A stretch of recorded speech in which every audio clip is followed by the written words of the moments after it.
Hi there, this video is going to be on L'Hopital's rule, and we're going to be focusing on indeterminate differences. So basically what you should expect to see is the limit as x goes to some number, f of x minus g of x. What you should see should be something like infinity minus infinity. And this style will merit, it'll be a good indicator of whether or not you can use L'Hopital's rule. But while there are templates and everything that will speed up, try and give you a fast track to this, I always recommend bring it back. Just bring it back to quotient rule.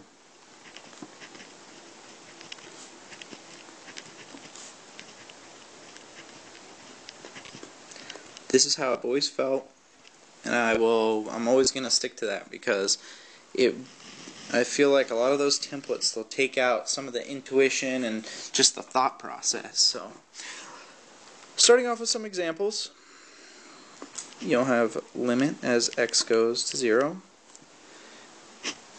The function of cosecant x minus cotangent x. And one thing I always do with these trig forms is I always like to bring it back to the basics. It seems to always help. I don't know whether it's I have the concept more firmly put in my brain or what it is, but it always seems to help. And I recommend it to you if you feel like it helps you. So basically all I do is I split it up, take it away from cosecant and bring it back to 1 over sine. And the same thing with cotangent. So just bringing everything back to sines and cosines. It's easier for me to handle.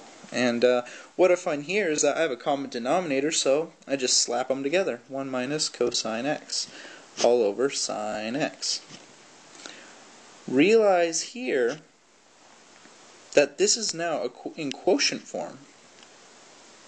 And we should just, if we were to check the numerator on this, 1 minus cosine x, as x goes to 0, that's going to equal 1 minus 1, which is 0.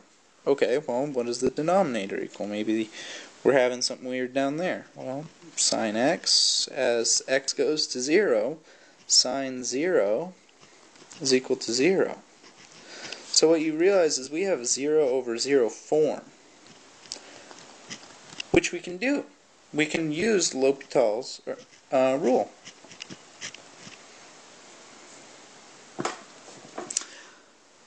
So let me just do that for us real quick. We have the limit as x goes to 0, and you have this form that looks intimidating, 1 over cosine x, sine x. But really, it's not too bad. So, and what we do is we just take the derivative of the top, so that's actually going to equal the limit as x goes to 0. You're going to have a negative sign all over just cosine. This will equal the limit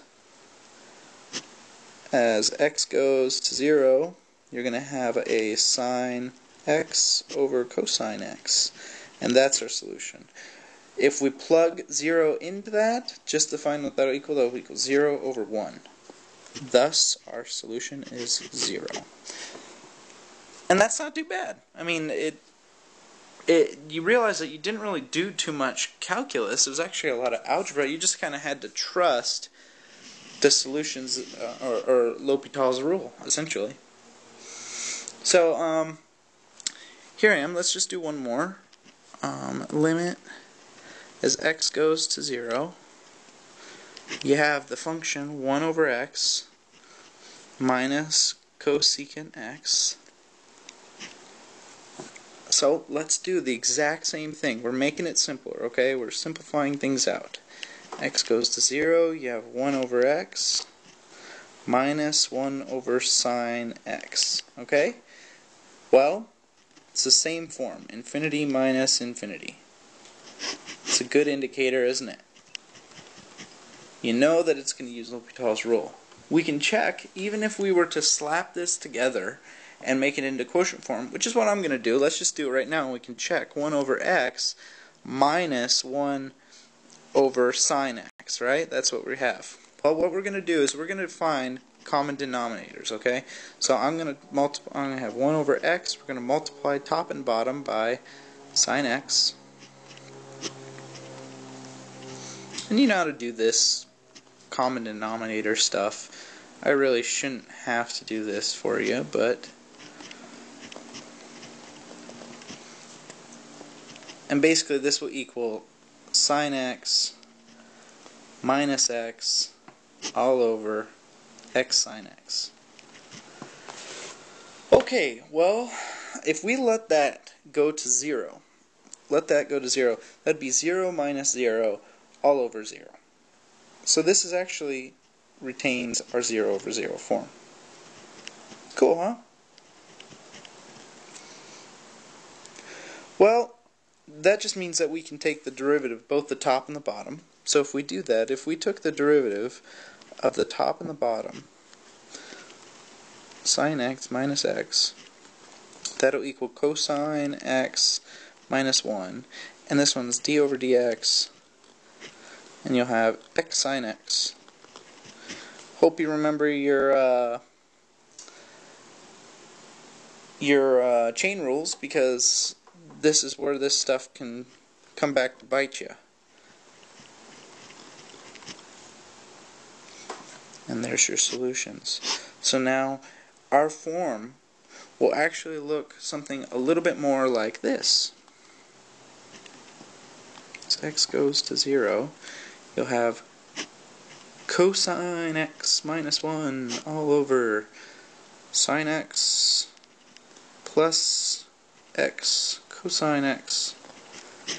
Well, if we plug in that 0, what you're going to find is you have 1 minus 1 over 0 plus 0.